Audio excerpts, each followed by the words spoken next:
I saw Night of the Living Dead, the original, 7 or 8 years before I was cast in the remake. And I thought it was fabulous. But, most people had seen it, in the 70s. And I wasn't a huge fan of horror, but I thought it was brilliant.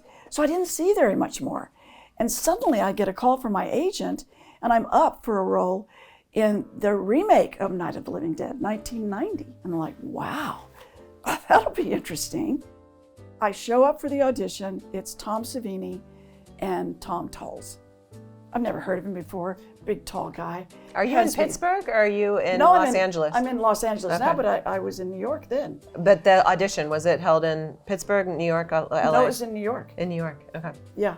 At any rate, I had read the script, I was ready to go, and we started working. And I'm telling you, he wouldn't let us leave. We were there almost an hour. Savini or Tom? Savini, well, Tom. Tom Tolles. Yeah, Tom Tolles. Savini that wouldn't let you leave. Yeah. He wouldn't let us leave. Okay. He kept saying, let's try it again. No, this is going great. He felt it. Yeah, he felt it. Good. I was screaming, I was crying, he was too. All of us were really into it. And so it went beautifully, and I was told, hey, we really almost had somebody cast, but Tom said to me, listen, I'm gonna fight for you. Didn't hear anything for a month, thought, well, wow, that was fun. And suddenly I get a call out of nowhere, I'm cast. And I'm on the set within like 3 weeks.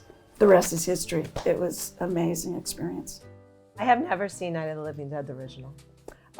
You guys can all kill me now. It's sacrilege. It's awful. I think I have an excuse. When I was 13 years old when I was cast in this. So clearly before then, I don't think I was permitted to see the original back when I was shooting it. I was too young.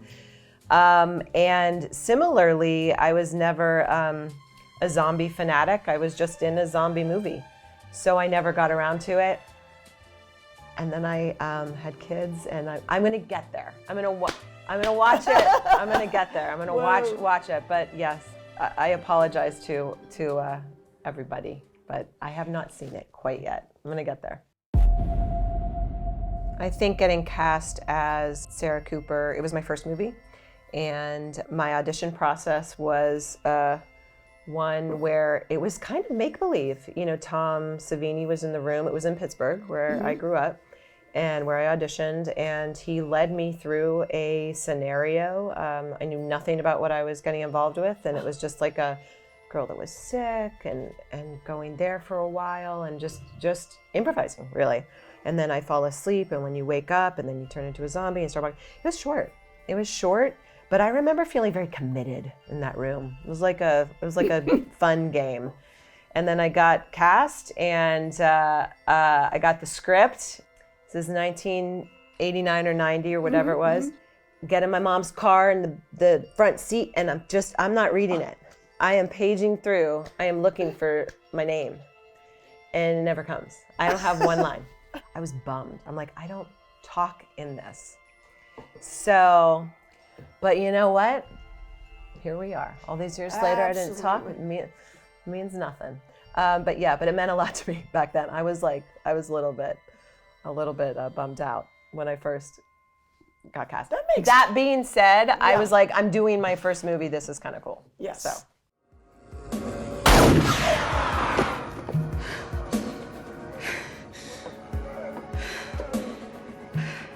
We can get away. Oh, Patricia, our heroine. Yes, I mean, look at what it was magical, and it was interesting because in the film I have no real scenes with her. Some, but in general, as on the set, the relationship that she had with me and pretty much everyone was completely respectful, and we wanted to work together in a way that only created the best possible outcome, and it was absolutely special in every way.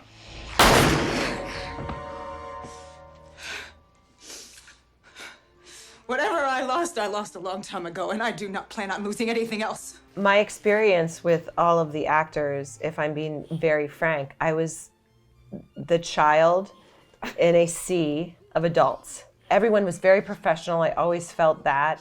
I think it was everyone I loved that as a kid, when people treated me like an adult, gave me the respect, which, when you're doing an adult type job, you're going to get that respect versus coddling or something. So I always felt like people treated me that way. I'm going to go into Tom Tall's because he's the one adult in the sea there that he was a little bit of a big kid. Right? He was a big kid. So I felt very comfortable in his presence. He's a goofball. So when he saw me, he goofed around with me. And I was playing his daughter, which was probably part of the dynamic, although that wasn't his character at all. I mean, he was hard-nosed. No, it's horrible. Because it's safer down here! We're going up. We've got to get help for Sarah. I'm not opening that door, Helen, and neither are you. And if you try, so help me. And then McKee I had lunch with a couple times, I feel like, and that what made me feel comfortable. It's like I had a friend and like we ate lunch together, Tom Savini, he was first-time director. I was a first-time movie actor. So my first shot was being upstairs in the farmhouse, coming out of the door frame, coming out, and like my father, Tom Towle, seeing me, and Barbara, Patricia Tallman, saying, shoot her, to my dad. And me coming around and going after my dad and then going after Barbara, and then she kills me. It's my first shot ever. And Tom treated me, which I always respected because I came from the theater as a little girl, and so I understood professionalism and I did professional productions, but I'd never done a movie. I didn't know the terminology, I didn't know the camera, I didn't know the crew, I didn't know how it worked at all. But I don't know if Tom Savini knew that I didn't know. So he treated me like a professional, the way he treated McKee, the way he treated every other actor. So he told me what we're going to do. We're going to block it. We're going to go through it, blah, blah, blah, blah. I remember internally suffering behind that door before action was shouted out, going, what the fuck am I doing? What the fuck am I doing? That's what it felt like inside. But I had a skill as a kid to just jump off the diving board, even if I feel terrified inside, and I felt terrified inside. So I don't know how Tom Savini felt as a first-time director, but if he felt any terror, never saw it. That's one of the factors I think that made it so impressive, because he didn't have a lot of experience directing, and yet he was such a talent. But he was like, he involved us in everything. It was like, if we're going to shoot a segment, we all see what it is, and in one case, everybody's running out on the porch, and I said to him, well, can I run out too? You could talk to him. He said, yeah, that's a great idea. Run out too. Those kinds of adjustments that he made, where he listened to us. He trusted us. He knew we were all completely committed, so that there was a sense of camaraderie, which was really wonderful. The farmhouse was cold. It was so cold. That's what everyone was in the movie. That the characters were cold. That's what I recall. And I grew up in Pittsburgh, and I should have like dressed appropriately and been okay with it. But my memory was very wet and dank and cold. I just thought it was amazing. I thought it was just perfect for everything. It seemed so real. I mean, we were in the house a lot. We were in that house. It seemed like it had real people living in the house who were dead in other rooms. It was very creepy and scary, and yet there's something about it that seems so authentic to me.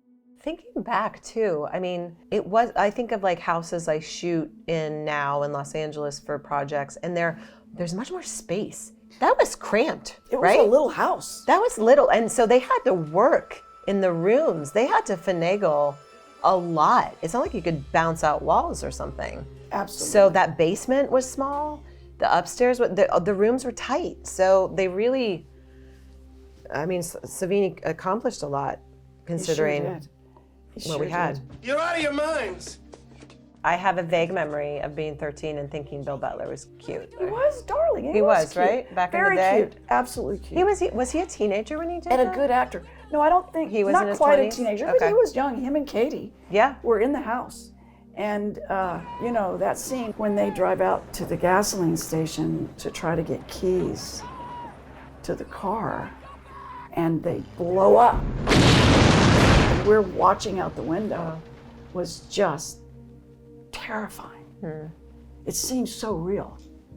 And, you know, that explosion, it was on the news. It was like everybody around the whole area, that whole, I don't know how many miles away you could see it. It was a big deal. We would work a lot of times from, say, you know, in the night, 10 p.m. through about 3. And we would be in the house, you know, these would be certain dates when we would work like that. And, you know, you'd look out the window. And the way it would start is Tom would say, "Start the smoke machines." And these, almost immediately, we're looking out the windows, these smoke would start coming in towards the house. And then he'd say, "Action, zombies."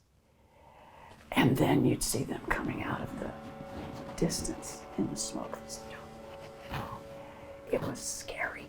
It was really scary. We loved it.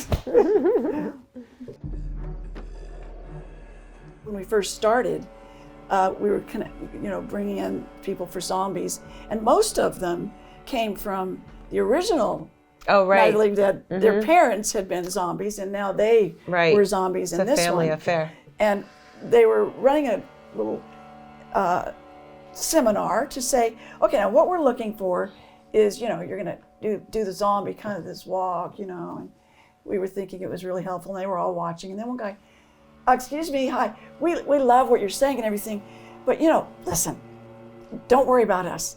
You're either born a zombie or you're not." That's funny. And we're zombies, so don't worry. We know what to do.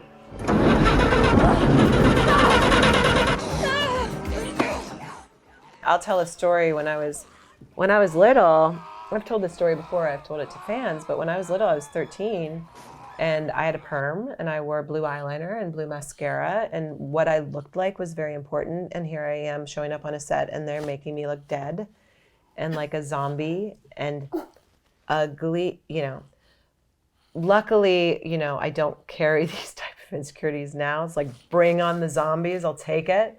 But back then, it was very difficult. Right. It was very difficult for a preteen turning teenager to, what have you. It was boy time, you know. It was like I was all about the boys, and so it was really difficult. And I would show up in the makeup trailer. Did I tell you this story? I'm not sure. No, what? I would show up in the makeup trailer with my, you know, like 7th grade ready, and I can't remember if it was Everett or whoever was doing it. It was some adult was doing Probably my makeup. Everett, yeah. And he was not having it. He's like, can you not show up like that? Because I got to take it all down. And it was really difficult for me to not show up like that. That was my identity. That was who I was. My most memorable scene was probably when I kill you, when I rip off your pearls. Watching, it's a different thing, but for me, shooting, that's my most memorable scene. Yeah, let me comment on that, because I come down and I look in and I see that the door that we've put that she's been lying on is empty. I look around and I say, "Sarah?" And then she appears in the distance, and I'm looking at her, and she has turned into a zombie. And I look at her, and she keeps coming to me, and I just fall back and I just say, "Oh, my baby." Kills me right there. I am telling you. That's a big dichotomy for you to have to hold, to have your baby at the same time be a monster in front of you. She's turned into a monster. That's about to kill you. And she does kill me. To hold all that, yeah. And all I had been trying to do in the whole movie was to save her. And here she is now with her. Yeah. Heartbreaking. Yeah. And you know, the thing is, there were quite a few scenes where the stakes were so high, but nothing like that. Yeah, right. For us, both of us. Yeah. Oh, the death scene. There was some talk about, see, I'm not going to get this quite right, about the explosive on me because there were some child laws back then, wherever you could put it. Or was it my mother that was like, I don't feel comfortable with that being on her. Does anyone have a memory of where I bled out, where I got shot? Was it here or here? I think it was there. It was here. I think it was there. Right? Yeah. I was here. You were here. I knew there there was someone. Okay. That was me. Okay, that was you. Regarding my death scene, that was my last scene in the film, and they had been that I was working with Balch and Everett. They were brilliant, and they said they wouldn't let me watch them as they were applying the makeup. They must have spent an hour putting my makeup on, and I kept saying, no, you can't look. You can't look at all. Just we'll let you know when you can look. And so I finally look in the mirror, and their whole purpose is to make me look dead. And I did look dead, and it was, pretty shocking. So then, it's like, okay, well, here we go. But the thing was, they were going to shoot me in the head, and they had to all, really be careful that Right, they there was a safety thing, right. There was a safety thing. And of course, I have to fall completely back. So we do that. They had to shoot it a couple of times, but they wanted me to hold my head down. But still, in that moment, I walk out from the darkness, and I've turned into a zombie, and he picks up a gun and shoots me right there. It was chilling. It was scary. And that was my last scene. So now everybody's, yay, bravo, you're out of here. And I was like, no, I don't want to go. When I was on set, everyone was just an adult to me. I did not know George Romero's legacy when I was 13 years old. So he was just a man with white hair that had dark-rimmed glasses that stood in Video Village to me. He's just an icon in every way, and like a gentle kind of presence, but so unbelievably sensitive. And you can tell that he's got so much invested in his work. I can't remember when I was cast, but I have this memory that I was cast, and then months later we started shooting. And I had a growth spurt. So I didn't quite look as little as when I was cast, and he mentioned that on my first day of shooting. So my mom's standing there, and he was like, there, in Video Village with all the screens up, and like, she doesn't quite look like a little girl. She's not little. So when I think George Romero, that's what I remember him saying. But he didn't fire me, so thank you, George. And that's my memory of George Romero. But I'm grateful to be a part of his extreme legacy, his extreme body of work. I've realized as I've aged and as I've grown up and as I've realized that I'm a part of something very big, and I'm grateful that he included me in his family. So it opens in Los Angeles. We arrive in a hearse. We have announced that the first 15 guests who are in costume will get in free. So we pull up in the, it's the Chinese theater, and we look down the street, and we see the first person in line, and he's standing there holding his head. There's nothing up here, and you just see it snaking as far as you can see. I wasn't invited. I don't know why. I wasn't invited.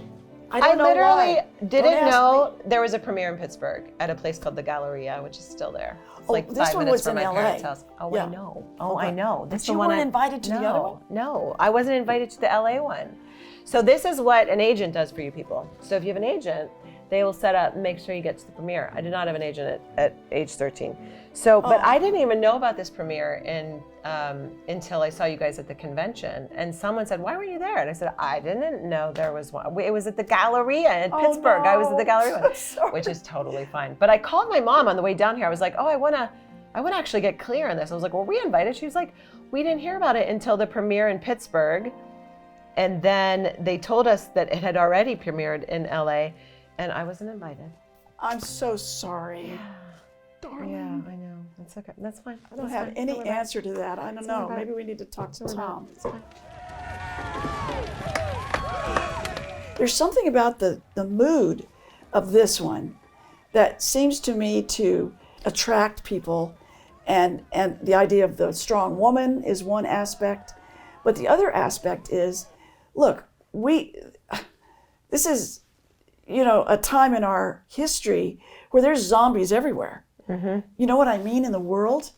And that there's this sense somehow in our movie, because of Patricia and the way that hey, look what we're doing to these guys. We're hanging them up and they're already dead. It's a kind of awareness that we've got to do things better, and that there's a lot of danger in the world still. They're us. We're them, they're us. Say what? Nothing.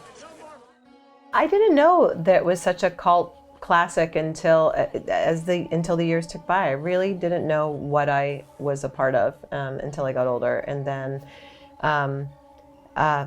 starting the convention route is when I really got to meet fans and see how loved George Romero is with all of his films and all of the Living Deads, and hear about their experience. And it just rings up like the gratitude, the gratitude journal gets some love, just that I get to be a part of something that has created such a mass amount of devotion, So I didn't know when I started, which is probably for the best when you're a kid. I do remember going to the movies with my class, and I remember being complete asshole. This is after the premiere. And walking up, and then we were 13 years old, however old we were, and they're like, oh, this isn't our movie, you can't go in it. It's like, I'm in the movie, excuse me. So this was my one moment of being an asshole, right? And they let us in, because I was like, and they let us in, but I was shaking, because I was so scared to look bad in front of all the boys.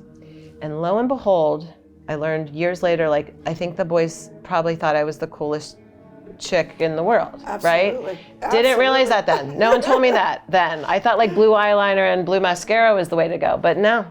So anyway, that's one of my experiences with watching the film, but so I had to go through that to learn that. I know. Being a teenager's hard. I know. Gosh.